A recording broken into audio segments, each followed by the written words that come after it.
नमस्कार दोस्तों, चलिए आज समझते हैं बीटा रेशियो को। बीटा रेशियो क्या होता है और किस तरीके से हमारे काम आता है।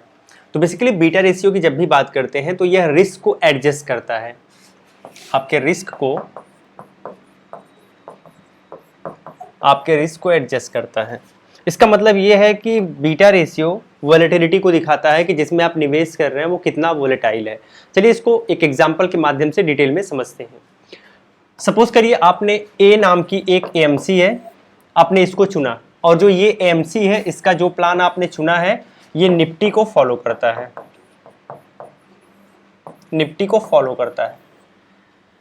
और आपको बीटा रेशियो देखना है। अब बीटा रेशियो 1 से हम स्टार्ट करते हैं, जो बेस बीटा रेशियो हो 1 है।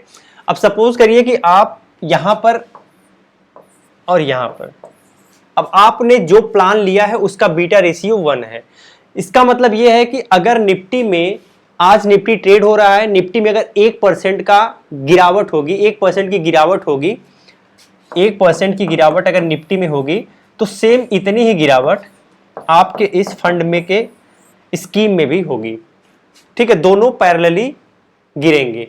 इसका मतलब यह हो गया कि अगर बीटा 1 है तो दोनों में बराबर गिरावट होगी। लेकिन अगर बीटा 2% है तो इसका मतलब क्या हुआ कि बीटा अगर 2 है तो निफ्टी अगर 2% गिरेगा, निफ्टी अगर 1% गिरेगा तो आपका प्लान 2% गिर जाएगा।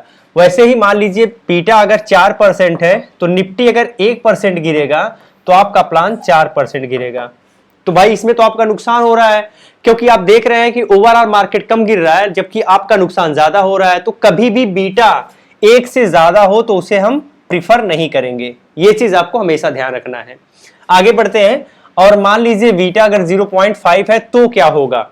तो अगर बीटा 0.5 है तो अगर निफ्टी 1% गिरेगा तो आपका प्लान जो है 0.5% गिरेगा। यानी ये ज्यादा बेटर कंडीशन आपके लिए है कि मार्केट ज्यादा गिर रहा है जबकि आपका प्लान आपको कम नुकसान दे रहा है।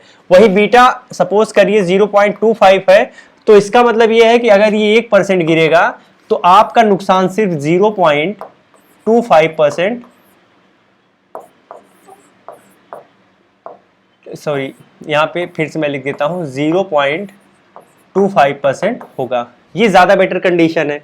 अब आपको क्या निवेश करते समय किन बातों का ध्यान रखना चाहिए। पहला तो आपको अल्फा को ध्यान रखना चाहिए कि अल्फा आपको बताता है कि कितना ज्यादा आप जिसमें निवेश कर रहे हो वो आपको रिटर्न लेके देगा। तो हमने अल्फा पर वीडियो बनाया है, आप नहीं देखे तो जरूर देख लीजिएगा, चैनल पे मिल जाएगी। अल्फा देखने के बाद आपको बीटा देखना है कि जो बीटा है वो हमेशा 1 से कम होना चाहिए। एक से कम है तो ज्यादा रिस्क आपका नहीं रहेगा, ज्यादा स्टेबल आपका जो प्लान है वो ज्यादा स्टेबल परफॉर्मेंस देगा, ज्यादा गिरेगा नहीं। ठीक है, तो ज्यादा रिस्क नहीं रहेगा। तो बीटा कभी भी आपको देखना है तो 1 से अगर कम रहे तो ज्यादा बेटर है। अब सीनियर सिटीजन अगर आप निवेश कर रहे हैं, तो बीटा तो जितना कम हो उतना आपके लिए बेटर कंडीशन है। लेकिन अगर आपकी एज अभी ज्यादा नहीं है, अर्ली एज में आप कर रहे हैं तो थोड़ा सा हाई बीटा को आप प्रिडिक्ट कर सकते हैं, ले सकते हैं, बट ज्यादा 1 से ज्यादा बीटा अगर हो तो आप उसको मत लीजिएगा। 1 से कम हो तो ज्यादा बेटर है। ठीक है, लेकिन अल्फा ज्यादा होना चाहिए, 1 से ज्यादा हो अल्फा तो ज्यादा बेटर है। तो इस तरीके से आपने समझा कि बीटा क्या है और कैसे आपके निवेश में आपको हेल्प कर सकता है। उम्मीद करते हैं सेशन से आपको कुछ सीखने को मिला होगा। सेशन अच्छा लगा हो तो लाइक एंड शेयर कर सकते हैं। जय हिंद।